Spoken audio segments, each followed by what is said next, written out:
कुणाला आपले वडील आदर्श वाटतील, प्रतिस्पर्धी आला असेल,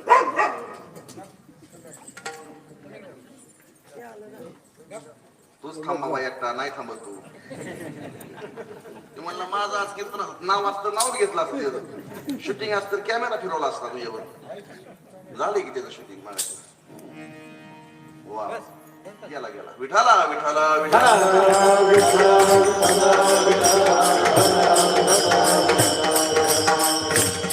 मला असं म्हणायला मगाशी महाराजांनी आपलं एवढं वर्णन केलंय, पुन्हा हे येऊन बसला की हे जर पुन्हा वर्णन व्हायचं ही सण होत नाही प्रगती.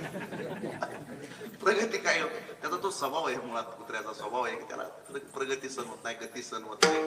आणि असू द्या विठाला विठाला विठाला. सामान्य माणसाच्या बुद्धीला सुचलेल्या आदर्शाच्या संकल्पना सामान्य असतात आणि महात्म्यांच्या अंतकानाला स्फुरलेली आदर्शाची संकल्पना ही महानच असते. जाऊ द्या सामान्य लोकांचं. आज आपण तुकोबारांनाच विचारलं ना महाराज, तुमच्या जीवनातील आदर्श इतकं तुमचं जीवन महान झालं, जगाकाळ खाय आम्ही माथा दिला गोठवीन लाळ ब्रह्मज्ञान हाती मुक्तात्मस्थिती साधवी. काय तुकोबारांचा गाळ गुलाम सलाम करी तुकया घरी राबत असे. देव उभा मागे पुढे, माग पुढं सृष्टीचा मालक तुकोबारांच्या माग पुढे उभा राहायचा.